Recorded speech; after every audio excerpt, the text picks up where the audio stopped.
Okay, so one of the biggest questions I have around this old world Tartaria, I'm not really sure, theory is getting all of the world governments to agree to a common origin point in history. Because the Tartaria, the Grand Reset theories all have in common is that, you know what, there was a reset in the historical narrative. There was an advanced civilization, not from the Ice Age, not hundreds of thousands of years ago, not even 1,000 years ago, but just a mere 300 years ago, give or take.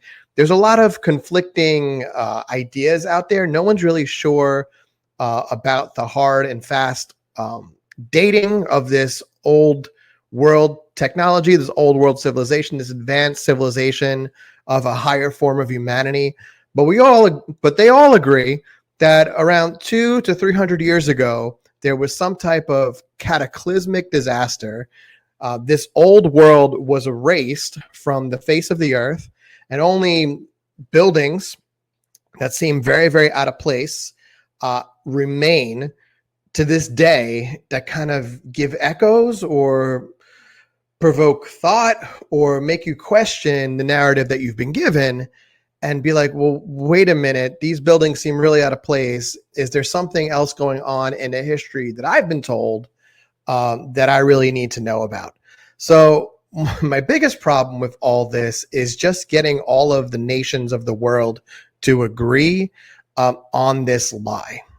So just trying to figure out how you could get all of the nations that can't even agree on like boundaries, they can't even agree on which side of the road to drive on, to basically agree that we're all going to subscribe to this narrative that says that the 1600s, 1700s, and 1800s and the 1900s basically proceeded this way.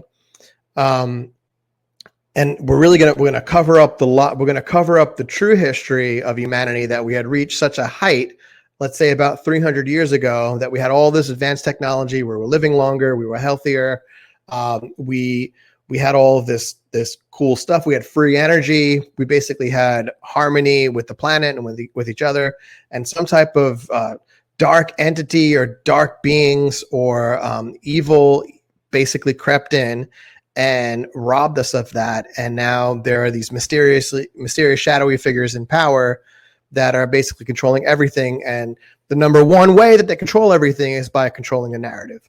So to me, that feels a little like far-fetched that you could get all of these quote unquote people in power to agree.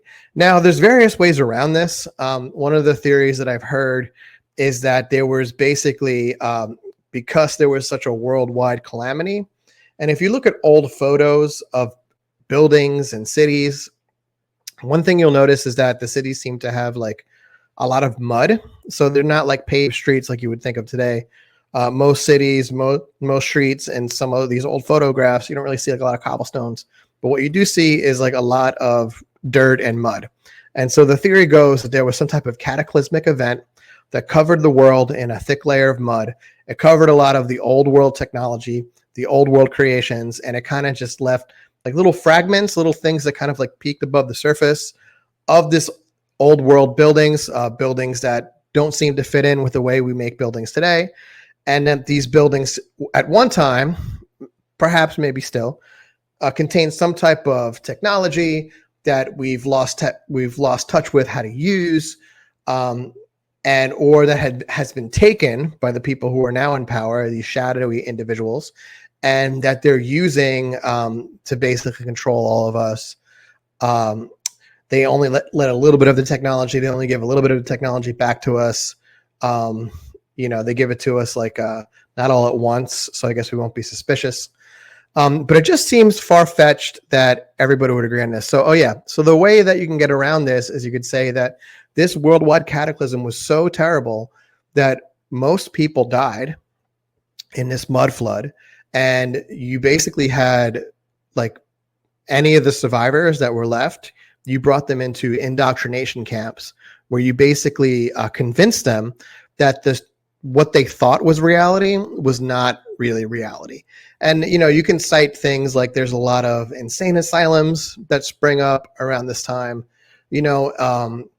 Psychology and psychiatry were still coming into its own 300 to 200 years ago. And so people were learning that a lot of diseases and a lot of neuroses, as they were called back then, could, be cured or helped by uncovering things that people were going through. So you had, if someone had neuroses back then, or nervousness, or like hysteria, something like that, you would send them to a psychiatrist. Instead of, in the past, you might have just sent them to bed. You might have had sent them to the country to have fresher air. But now you were sending them more towards these doctors that were just trying to figure out how they could use various technological means to cure people. So I say all this to say basically that the proponents of this theory would say the reason why they were able to change the narrative is because whatever this cataclysm was, let's call it the mud flood, was so terrible that so many people died that you basically had a bunch of adults, but you had mostly children. And you had children who suddenly now no longer had parents, and you put them in orphanages. And because it does seem, what they'll often point out is that orphanages in the United States seem to be much more of a thing than it is now.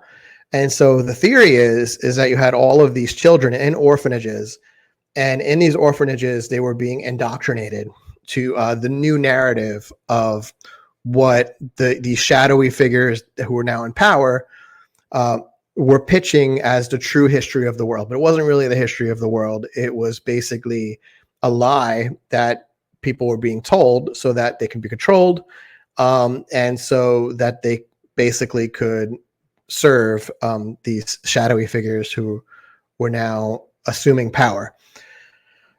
So that would kind of be the idea there, is that this indoctrination took place in these orphanages and in these camps. And, we can get all into all this stuff later if you're really interested.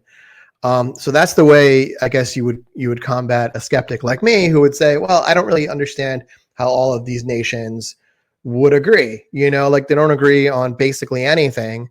How are they going to all get on the same page about this belief in a new narrative of history where they really can't seem to agree on anything? And I guess the idea would be that either our population had been reduced to such numbers, or it had mostly been children, that the narrative was able to be changed, and those that resisted were sent to insane asylums, and they were told that they were crazy.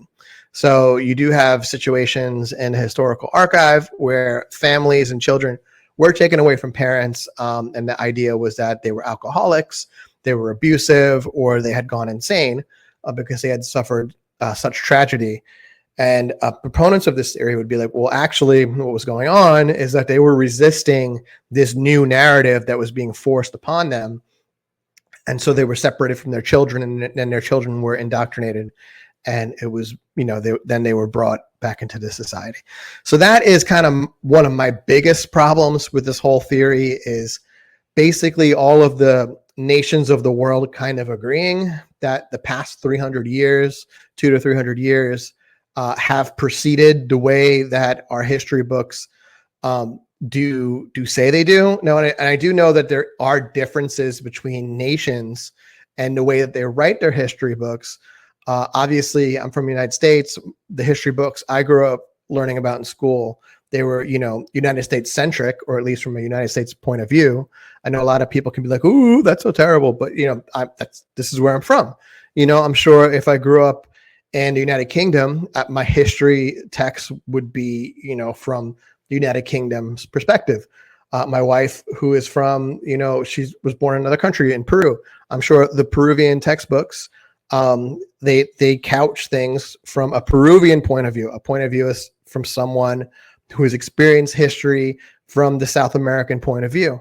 But by and large, even though we are coming at history from different perspectives, and these perspectives are much more widely known nowadays thanks to the internet, they do agree on the big broad strokes of history. there doesn't really seem any room in all of these different history books for a advanced civilization just a mere 200 to 300 years ago to have gone away from some type of cataclysmic event, right? So that's my biggest problem with it. Please, in the comments, let me know. Do you agree with me? Do you disagree with me? Is there something I'm missing here? Please let me know. I'd love to engage. See you next time.